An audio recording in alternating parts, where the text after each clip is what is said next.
होती आवाज महतारी बाप दुआ मांगत मांगत परेशान हो जाते हो, लड़कवा लोफड़ के लोफड़े रहते उनके रोजी में बरकत ही नहीं है। काहे आजकल की हमारी माएँ ऐसी हो गई कि उनकी ज़बान इस लायक नहीं रह गई कि उनकी ज़बान की निकली हुई बोलियां अल्लाह कबूल करे।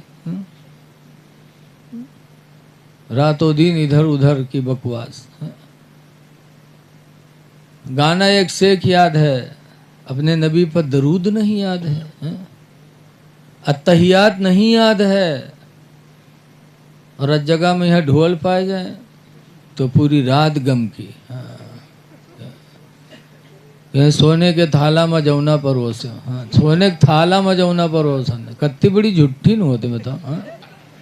सोने के थाला कत्ता बड़ा होता है, थाल अत्ता बड़ा होता है, बताओ सोने के थाल में है एक कील हाली नहीं जुहाते सोने के, और थाल में है जौना परोसा था। जौना का है अल्लाह जाने, हम बुढ़ाए के आज तक नहीं जान पाओ। जब ये इतना झूठ बोलेंगी सरासर, तो क्या अल्लाह इनकी ज़बान की निकली हुई बोलियों को कबूल करेगा? मौलाना मोहम्मद कामिल रज़ा साहब, मौलाना शहजाद रज़ा,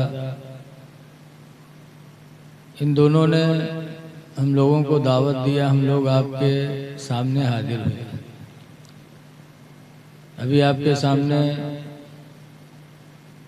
अदीदम हाफिज़ इक़रार अहमद सल्लमहू ने बहुत अच्छी नात शरीफ सुनाई। नात तो हर अच्छी होती है, पढ़ने का अंदाज अलग अलग होता है। बहुत अच्छे अंदाज में पढ़ा माशाअल्लाह। और उनसे पहले जनाब शहनवाज साहब पलियावी ने भी आपको बहुत देर तक मस्त किया। अब थोड़ी देर के लिए हम भी हाजिर हुए हैं। अभी एक साहब ने नारा लगाया,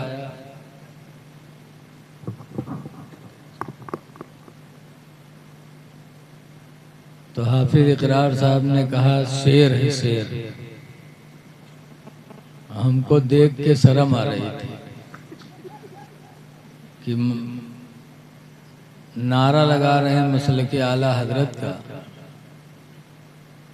और चेहरे पे दाढ़ी नहीं है। क्या कोई ऐसा भी है? अच्छा बताओ, कौन ऐसा शेर हो जिके ना पंजा हो ना दांत हो, उसका कोई शेर के ही? आशिके आला हजरत के चेहरे पे दाढ़ी होती। जो आला हजरत का आशिक होगा, आशिक रसूल होगा, उसके चेहरे पे दाढ़ी होगी। बगैर दाढ़ी के आशिक रसूल कैसे भाई?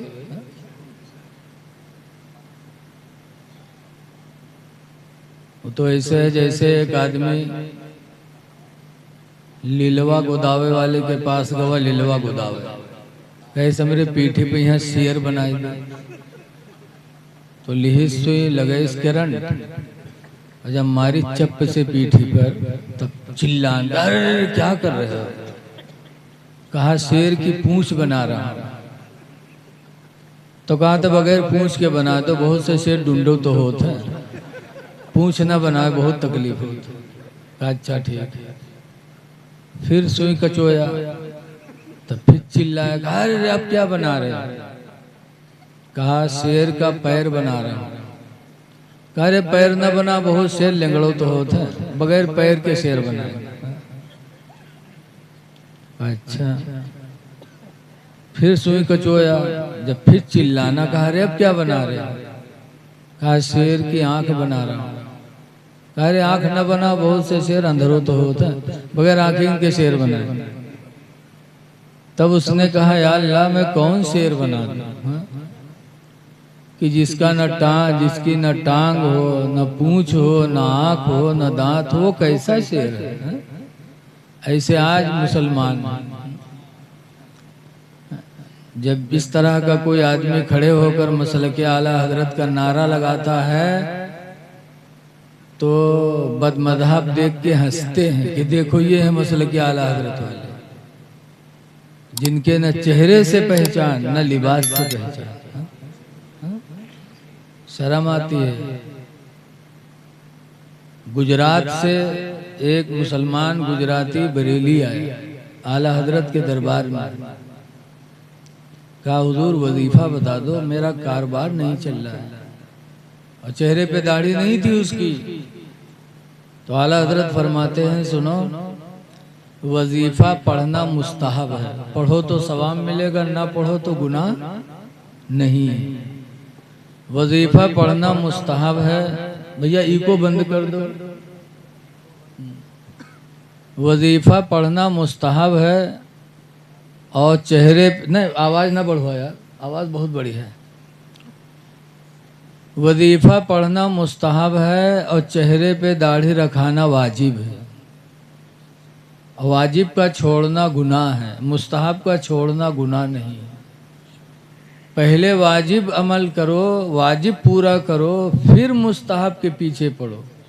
और वाजिब को छोड़कर मुस्तहब के पीछे पड़ोगे तो अल्लाह मुस्तहब को कबूल नहीं करेगा। आला हजरत ने कोई वजीफ़ा नहीं बताया। वो गुजराती मुसलमान चला गया। कुछ दिनों के बाद जब उसकी दाढ़ी पूरी एक मुट्ठी हो गई, तब फिर गुजरात से बरेली आया। आला हजरत इमाम अहले सुन्नत ने देखा तो मुस्कुरा पड़े। मुस्कुरा के आला हजरत फरमाते, हाँ अब तुमने वाजिब को पूरा किया है, अब तुम्हारा मुस्तहब भी खुदा के दरबार में कबूल होगा। तब आला हजरत ने वजीफ़ा बताया और वो गया, पढ़ा, माला माल हो गया। तो आशिक़े रसूल और आशिक़े आला हजरत होना है बहुत बड़ी नेमत है, बहुत बड़ी नेमत है। लेकिन उसके लिए कुछ ज़रूरी चीज़ें हैं। इश्क़े रसूल बहुत बड़ी दौलत। कुरान करीम के एक आयत मैंने पढ़ी है, अल्लाह फरमाता है यौम यफिरुल मरउ मिन अखीही, ऐ मेरे बंदे उस दिन को याद कर जिस दिन इंसान अपने भाई से भागेगा। व उम्मिही व अबीही, और अपने माँ से भी भागेगा और अपने बाप से भी भागेगा। व साहिबतिही व बनीही, और अपनी बीवी से भी भागेगा और अपनी औलादों से भी भागेगा। आज तो बीवी के लिए आदमी ज़माना छोड़ देते, बीवी के लिए भाई बहन को छोड़ देता, माँ बाप को छोड़ देता। लेकिन एक दिन ऐसा आएगा कि इंसान अपनी बीवी से भी भागेगा। उस दिन को हमें याद करना है। लिहाजा उस दिन कौन सी दौलत हमारे काम आएगी? वो दौलत है इश्क़े मुस्तफ़ा, नबी की मोहब्बत।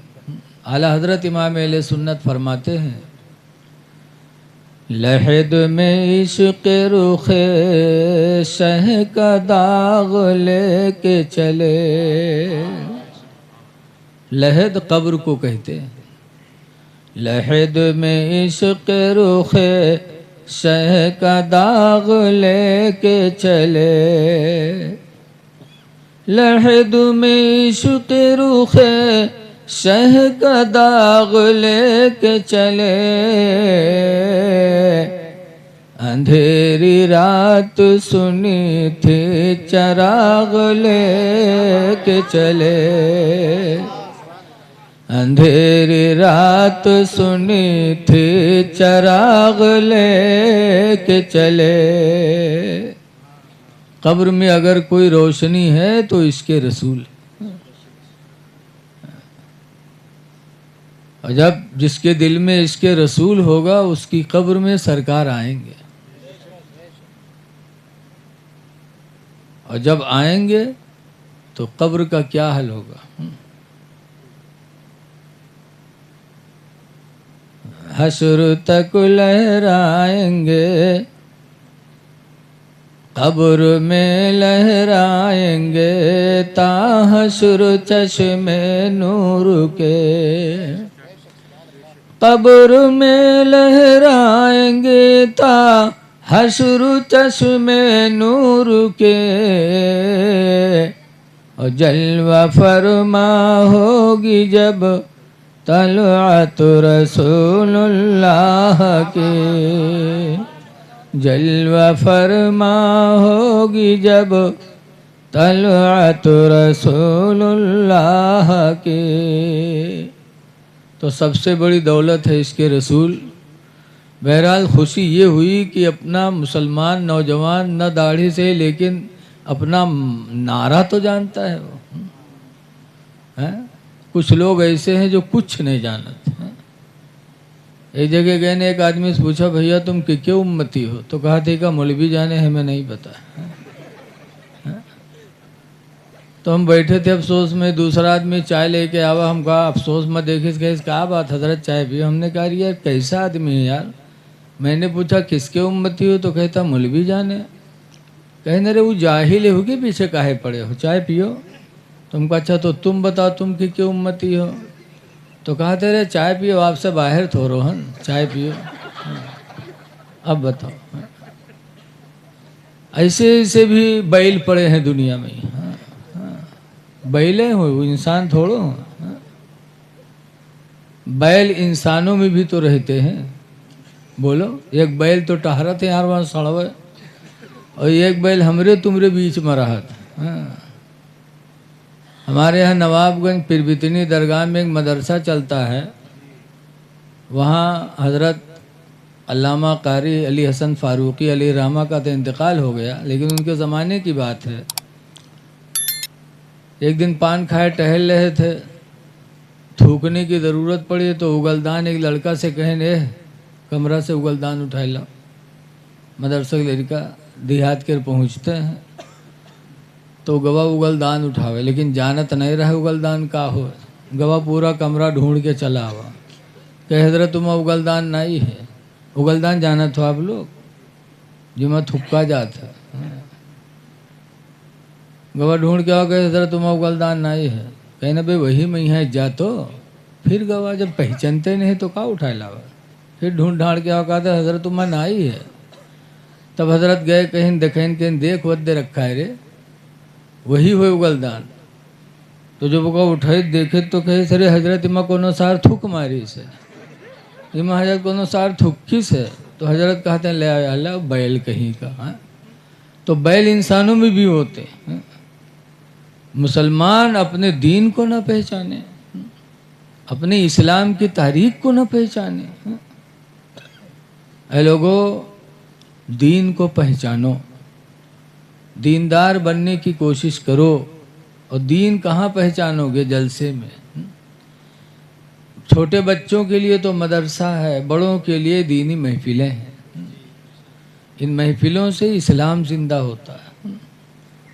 रसूलुल्लाह सल्लल्लाहु अलैहि वसल्लम के ससुर खलीफे दोम हजरत उमर फारूक आदम कहा करते थे, मन अनफक़ दिरहमन अला क़राति मौलदिन नबी, जिसने नबी की मिलाद पर 1 रुपया खर्च किया, फ़क़द अहयल इस्लाम, तो उसने इस्लाम को जिंदा कर दिया। मतलब महफिलों से इस्लाम जिंदा होता है। भैया इको बिल्कुल बंद कर दो यार। महफिलों से इस्लाम जिंदा होता है। सरकार भी तकरीर करते थे, बुजुर्गों ने भी तकरीर किया है।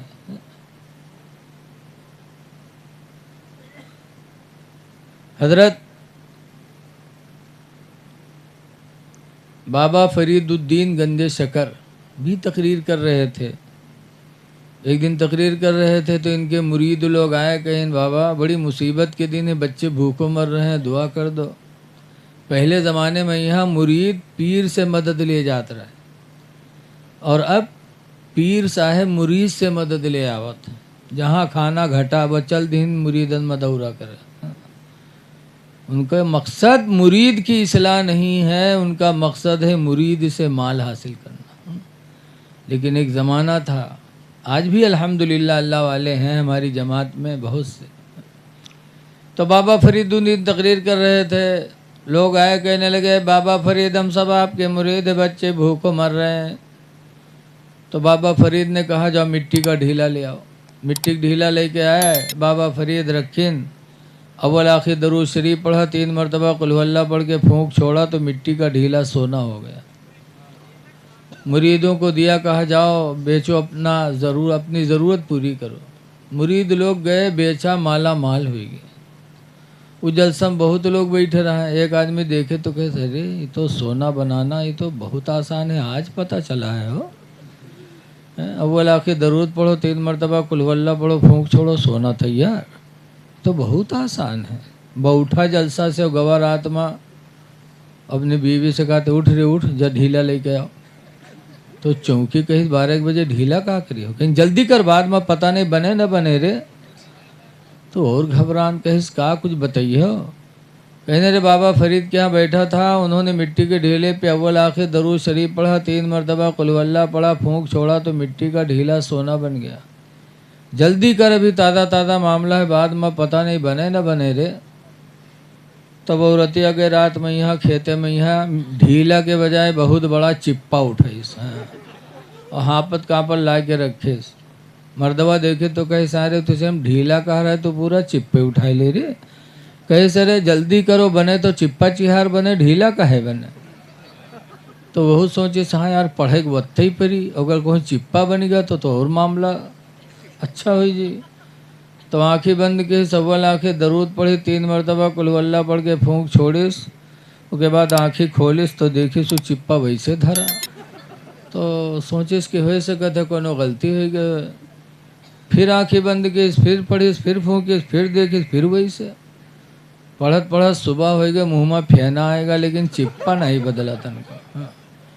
तब उठा, बाबा फरीद के पास गया, कहने लगा, बाबा आपने रात में मिट्टी के ढीले पे अव्वल आखिर दरूद शरीफ पढ़ के 3 मरतबा कुल हुवल्लाह पढ़ के फूंक छोड़ा तो मिट्टी का ढीला सोना बन गया, और मैं पूरी रात पढ़ता रहा, मिट्टी के चिप्पे में कोई फर्क नहीं है। तब बाबा फरीद ने कहा था, बेटा जो मैंने पढ़ा वही तुमने भी पढ़ा है, लेकिन बेटा फ़र्क सिर्फ मेरी और तेरी ज़बान का है। अल्हम्दुलिल्लाह ज़िंदगी गुजर गई, अपनी ज़बान से मैं कभी गाना नहीं गाया, कभी किसी को गाली नहीं दिया, कभी झूठी कसम नहीं खाया, कभी झूठ नहीं बोला। तो अल्लाह ताला ने मेरी ज़बान में वो असर दे दिया कि मिट्टी को फूंक दो तो अल्लाह ताला सोना बना देता है। बेटा तू भी अपनी ज़बान को इन बातों से बचा ले तो अल्लाह तेरी ज़बान में भी वही असर पैदा फरमाएगा। आजकल कहावत है, हदीस में तो लिखा है कि माँ बाप की दुआ रद्द नहीं होती। आवाज महतारी बाप दुआ मांगत मांगत परेशान हो जाते हो, लड़कवा लोफड़ के लोफड़े रहते, उनके रोजी में बरकत ही नहीं है। काहे आजकल की हमारी माएँ ऐसी हो गई कि उनकी ज़बान इस लायक नहीं रह गई कि उनकी ज़बान की निकली हुई बोलियां अल्लाह कबूल करे। रातों दिन इधर उधर की बकवास। गाना एक शेख याद है, अपने नबी पर दरूद नहीं याद है, अत्तहियात नहीं याद है, और हर जगह में यह ढोल पाए जाए तो पूरी रात गम की। सोने के थाला में जमुना परोस, हाँ सोने के थाला में जमुना परोस, कत्ती बड़ी झुट्ठी न होती बताओ। हाँ सोने के थाला कत्ता बड़ा होता है, थाल अत्ता बड़ा होता है, बताओ सोने के थाल में ही है, एक कील हाली नहीं जुहा थे सोने के, और थाल में है जमुना परोसा थे। जमुना का हुए अल्लाह जाने, हम बुढ़ाए के आज तक नहीं जान पाओ। हाँ जब ये इतना झूठ बोलेंगी सरासर तो क्या अल्लाह इनकी ज़बान की निकली हुई बोलियों को कबूल करेगा। हाँ? शेख सादी कहते, हजरत बाबा फरीद ने कहा था, बेटा पढ़ा तूने वही है जो मैंने पढ़ा, लेकिन फ़र्क सिर्फ हमारी तुम्हारी ज़बान का। हाँ? कल की माएँ दुआ कर देती थी तो औलाद फौरन माला माल हो जाता था। कुरान के बाद सबसे बड़ी किताब है बुखारी शरीफ। बुखारी को लिखने वाले कौन हैं? मोहम्मद बिन इस्माइल, बुखारा के रहने वाले। ये अपनी माँ के पेट से नाबीना पैदा हुए थे, अंधे, लेकिन हुजूर की मोहब्बत थी तो हुजूर की हदीस पूछ पूछ के याद करने लगे। और 10 हदीस नहीं, आज हमसे तुमसे कोई 20 हदीस सुनाने के लिए कह दे तो नहीं सुना पाएंगे।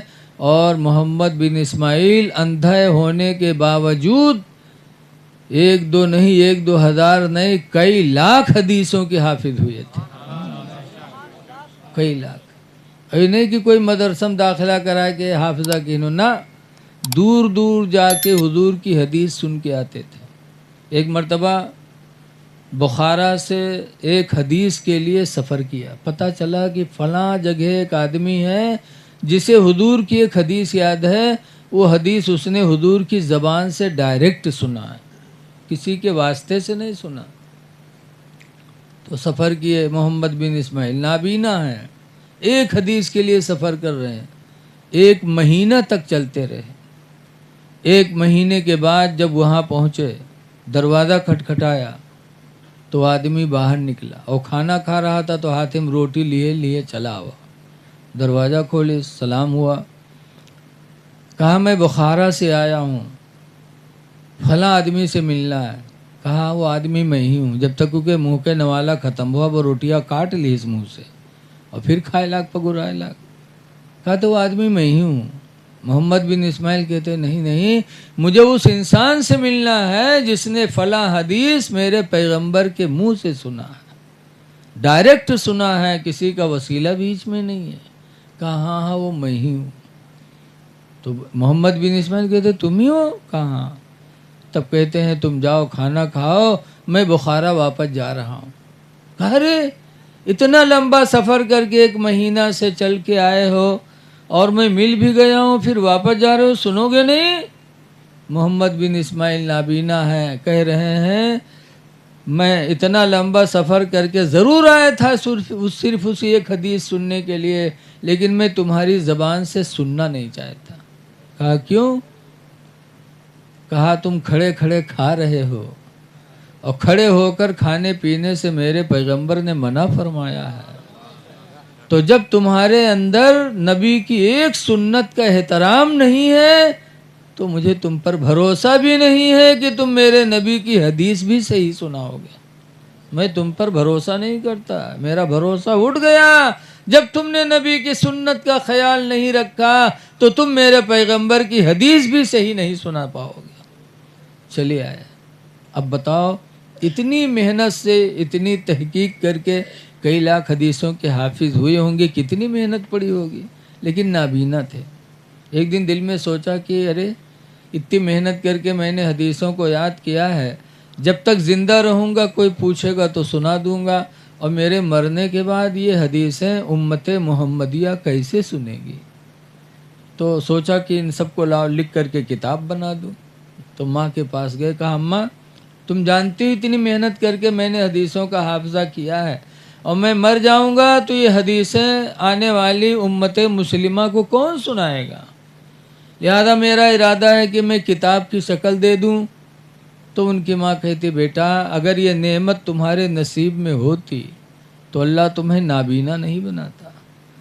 बेटा तुम नाबीना हो, अंधे हो, लिखने के लिए आँख में रोशनी चाहिए, और तुम्हारे आँख में रोशनी नहीं, तुम लिखोगे कैसे, किताब कैसे बनाओगे।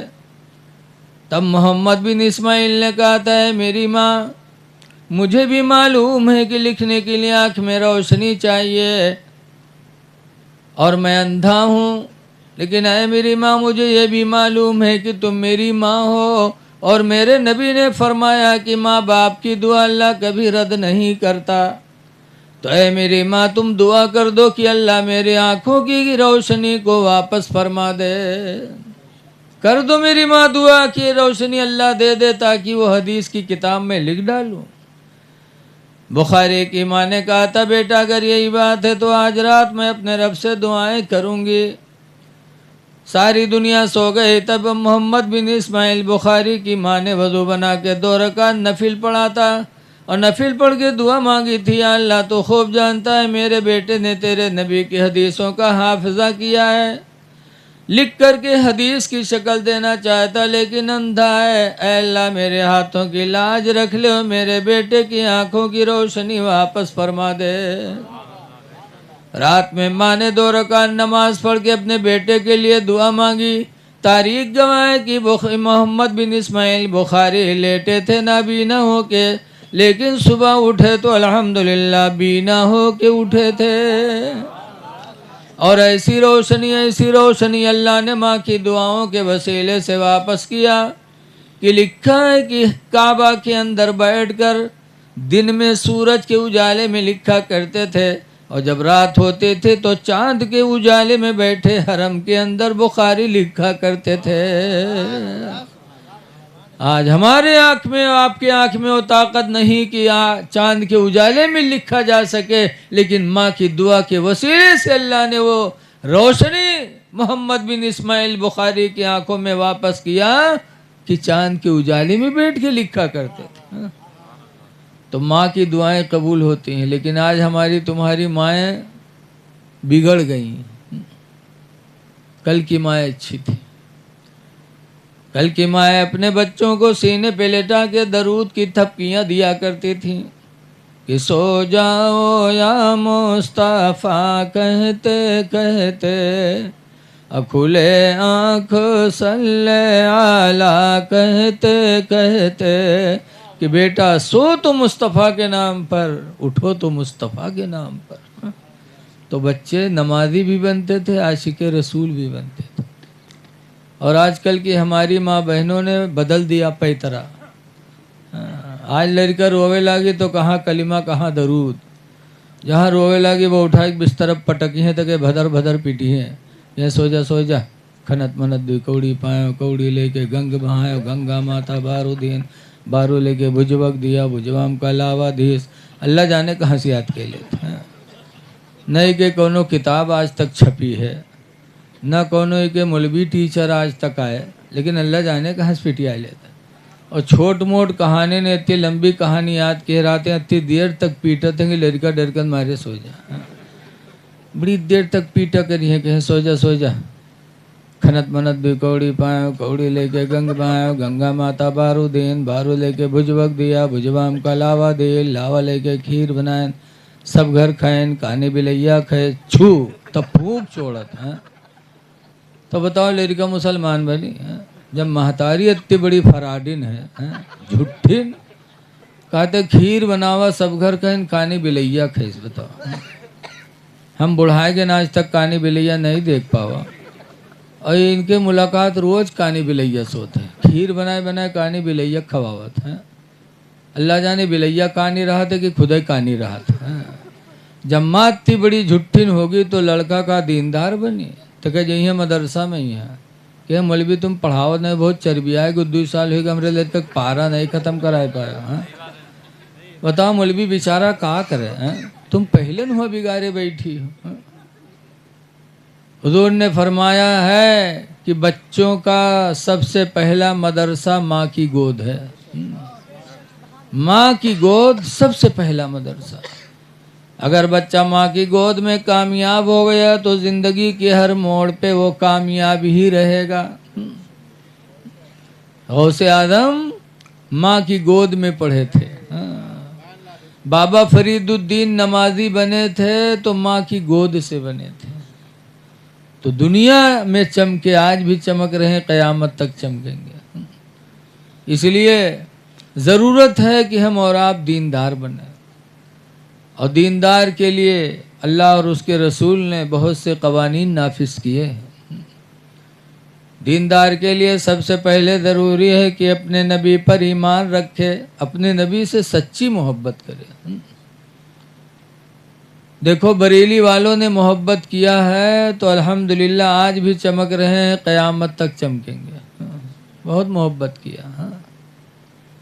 आला हजरत रामपुर का नवाब शिया था। आला हजरत को बुलाया मुलाकात के लिए। कोई मसला था, 200 आलिम नहीं हल कर पाए थे, तो आला हजरत ने अकेले वो मसला हल किया था। 200 आलिम मिलके नहीं हल कर पाए तो आला हजरत ने मसला हल किया। तब नवाब रामपुर को शौक़ पैदा हुआ कि इतने बड़े आलिम की ज़ियारत की जाए, तो आला हजरत को बुलवाया रामपुर की, आइए हम लोग हुए तो दौड़ जइत हुए दिन कि नवाब बलवे से आज मिली कुछ, लेकिन आला हजरत ने सुना था वो शिया है, तो आला हजरत ने फरमाया मुझे रामपुर आने का मौका नहीं है। तो जब नहीं गए तो उसने कहा मैं खुद बरेली आ रहा हूँ आपसे मिलने के लिए। आला हजरत फरमाते हैं कि मुझे इतना भी मौका नहीं कि मैं मुलाकात करूँ। आला हजरत किसी बदमज़हब के चेहरे को देखना भी पसंद नहीं फरमाते थे। कहा मैं इतना मौका नहीं कि मैं आपसे बात कर सकूं। तो आने भी नहीं दिया और गए भी नहीं। यहाँ तक कि मारहरा का उर्स आ गया। अब आला हजरत मारहरा से मुरीद हैं और हर मुरीद को अपने पीर के उर्स में जाने की तमन्ना होती है।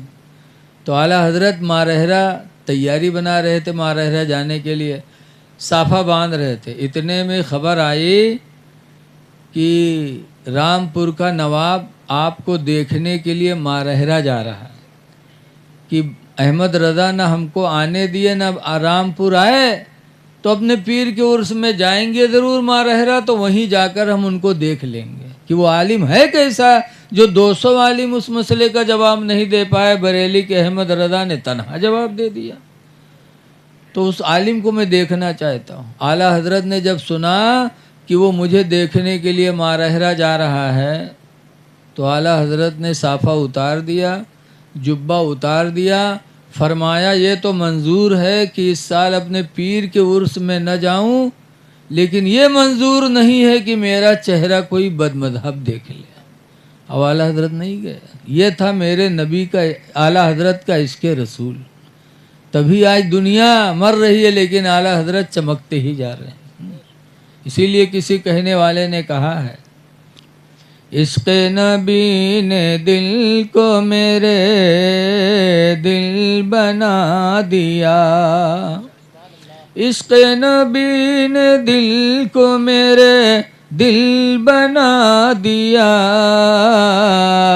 और महशर में मुँह दिखाने के काबिल बना दिया।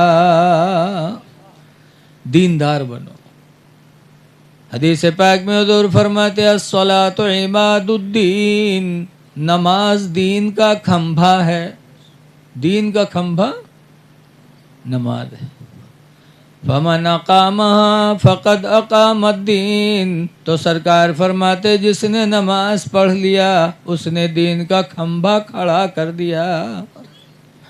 दीनदार बनो, नमाज पढ़ पढ़ करके दीन को मजबूती दो। फिर आगे फरमाते वमन तरकहा फ़क़द हदमद्दीन, जिसने नमाज छोड़ा उसने दीन को ढा दिया।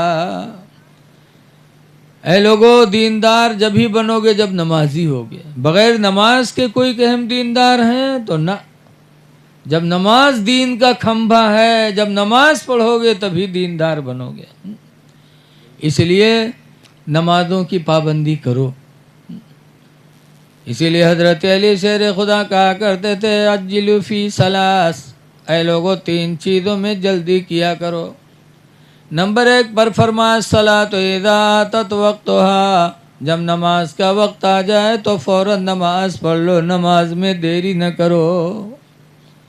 दूसरे नंबर पर फरमाया थवल जनाज़तो इज़ा हदरत, और जनाजा जब तैयार हो के आ जाए तो फ़ौरन जल्दी करो, किसी का इंतज़ार न करो, इंतज़ार न करो। लेकिन देखा जाता है कि लड़का बम्बई में है, माँ बाप से कोई रिश्ता नहीं, कोई लगाव नहीं, कमा रहे हैं खा रहे हैं। जब बप्पा मरी हैं तो लड़का हुआ से प्लेन से चली, और उसकी वजह से जनाजा रोकना पड़ता है। रुके रहो, आज इंतकाल हुआ कल मिट्टी होगी, कल शाम को मिट्टी होगी, क्यों रोक रहे हो? आ रहे हैं मुंह देख रहे हैं, अरे मुंह देखने से क्या होगा? कफन पहनाने के बाद मुंह न खोलना चाहिए। आला हजरत इमाम अहले सुन्नत फरमाते हैं कि मुजरिम को न शर्माओ, अहबाब कफन ढक दो, न खोलो। हो सकता है उसका कोई गुनाह ऐसा हो जिसकी बुनियाद पर अल्लाह उसके चेहरे को बदल न दिया हो। तो चेहरा खोलकर अपने भाई को रुसवा कर रहे हो। मुजरिम को न शर्माओ, अहबाब कफन ढक दो। मुजरिम को न शर्माओ, अहबाब कफन ढक दो। मुँह देखे के क्या होगा, पर्दे में भलाई है। रो रहे हैं, जल्दी करो। मैयत को रोक करके नोहा न करो, रो नहीं, इसलिए कि रोने से मना किया गया। लेकिन आज सबसे ज्यादा को रोवत है वो पतोहिया, जिससे सास ससुर से बोल चाल नहीं, सास से बिल्कुल बोल चाल नहीं। और जब सास ससुर मरी हैं तो पतोहिया रोई। कौन मेर रोई? अररा गिरी धूं से, आँखें वाँखी काढ़ दिलागा था, गए साथे आओ। उसके बाद फिर उका उठाई हैं, फिर गिरी धड़ाम से। काहे दुनिया जान जाए कि अपने सास ससुर से बहुत मोहब्बत करत रहा। यह मक्कारी नहीं तो क्या है, कि अलग हो गई उसके नौजवान बच्चे को लेकर के। नौजवान बच्चे का रिश्ता माँ से तोड़ दिया। आज सास मर गई तो रो रो के तो दुनिया को दिखा रही है। याद रखो कुरान में इन्नल्लाह अलीमुम बिज़ातिस सुदूर, बेशक अल्लाह ताला दिलों की राज को भी जानने वाला है। अल्लाह सब कुछ जानता है, उससे कोई चीज छुपी हुई नहीं। इसलिए जनाजा तैयार हो तो फौरन दफन कर दो। हजरत अली कहते उसमें देरी न करो। वल अय्यिमु इज़ा बुलिगत फतनकिहुहा, और तीसरे नंबर पर फरमाया जब लड़की बालिग हो जाए तो फौरन उसका निकाह कर दो। बालिग जवान लड़की के निकाह में देरी न करो, जल्दी करो। हो सकता है जवान लड़की के कदम कहीं उठ गए तो उसका वो बाल तुम्हारे सर पे आएगा, इसलिए जल्दी उसका रिश्ता करो। लेकिन आज लड़की जवान हो जाती, शहरों में देखा जाता है बिटिया बूढ़ी हो जाती। काहे? इंजीनियर नहीं मिलत है, कोनो डॉक्टर नहीं मिलत। इंजीनियर और डॉक्टर और भट्ठा वाले के चक्कर में यहाँ बच्ची को बूढ़ी कर देते हैं। अरे रिश्ता कर दो। अल्लाह ताला ने फरमाया नहनु नरज़ुकुकुम व इय्याहुम, हम तुम्हें भी रोजी देते हैं और तुम्हारी औलादों को भी रोजी देंगे। रोजी देने वाला अल्लाह है। रिश्ता कर दो जल्दी किसी दीनदार के साथ, जो उसके नसीब में अल्लाह ने रोज़े अज़ल में उसके नसीब में रोजी लिखी है, वो रोजी उसको पहुंच के रहेगी। कर दो। लेकिन आज ना ही एक लड़की के शादी रहा है, रिश्ता तय हो गवा तो बपुआ सोचिस कि जब का देख तो ली लड़कवा का। जब गवा देखे तो के चेहरे पर दाढ़ी रहा है, ये तो मुल्ला है हो, का कमाई का खवाई। मुलबी मुल्लन तनख्वाह 7,000। वह कहूँ तरीक गड़बड़ाएगा तो वह चला गवा, और कहूँ पुरावनो देख परत है। बताओ ऐसी जालिम कौम हो गई। अल्लाह इस मुसलमान कौम का क्या हश्र करेगा, जो अपने इमामों के साथ गद्दारी करते हैं, अपने इमाम को तकलीफ देते हैं, रुसवा करते हैं। याद रखो अल्लाह के नबी फरमाते मन सतरा मुस्लिमन सतरहुल्लाहु फिद दुनिया वल आखिरा, जो दुनिया में किसी मुसलमान के ऐब पर पर्दा डालेगा अल्लाह ताला दोनों जहान में उसके ऐबों पर पर्दा डालेगा। बजाय पर्दा डालने के उसके ऐब में पड़े हो। एक हदीस पाक में नबी हुरैरा काला काला रसूलुल्लाह, हजरत अबू हुरैरा से रवायत है, फरमाते अल्लाह के नबी ने इरशाद फरमाया ला तहस्ससु, सरकार फरमाते किसी को ऐब न लगाओ, वला तजस्ससु, और किसी के अंदर ऐब तलाश न करो, न ऐब लगाओ न तलाश करो। वला तहासदो वला तबागदो, और हसद न करो, बुग़्ज़ न करो, वकुनू इबादल्लाहि इख्वाना, और अल्लाह के बंदो आपस में भाई भाई बन जाओ, ऐब न लगाओ। वो कही सर छोड़ो हटाए, दाढ़ी रखा है, का कमाई का खवे, कोनो पैंट बूसट वाला ढूंढो, तो मिल गया पैंट बूसट वाला। शादी तय हो गए। अब जब बारात के दिन आवा तो का दुल्हा बनावे खातिर नौहावे चले। जब नौहावे चले तो के पैखाना लग गया। जब पैखाना लगा तो चला गया लेटरिन में पैखाना करे, और पैखाना कह के निकला तो नुहरा नुहरा, उठ ही नहीं पावे। तो बपोर रोवेला कह चढ़ाएगा आप कैसे हो, तो का ढकेल उकेल के ले गए डॉक्टर के पास। डॉक्टर साहब देखें तो कहीं ऑपरेशन करे पड़ी ठीक हुई जी। तब बप्पा कहे डॉक्टर साहब आज शादी का दिन है, ऑपरेशन करी, अल्लाह जाने महीने में ठिका कि 2 महीने में ठिका, कैसे हुई। डॉक्टर साहब कहीं घबराओ ना, 2 मिनट लागे। डॉक्टर साहब लेके गए ऑपरेशन रूम में, और दरवाज़ा बंद किए ना, 2 मिनट नहीं लाग, निकला तो सीधा सीधा। तो सब पूछे लगे डॉक्टर साहब कौन बीमारी रहे, 2 मिनट नहीं लाग, ऑपरेशनों कह दियो ठीक हो गया। तो डॉक्टर साहब कहते कोई बीमारी नहीं, पैंट के बटन बूसट में लगा ली इस रहा है, पैंट के बटन बूसट में, बताओ ऐसे ऐसे चोंगा पर है। हाँ, पहनिए पैंट चाहे आवे चाहे ना हो, कि कहाँ बटन कहाँ लगाए लेते। हाँ, ऐ नौजवानों दीनदार बन जाओ, दीनदार बन के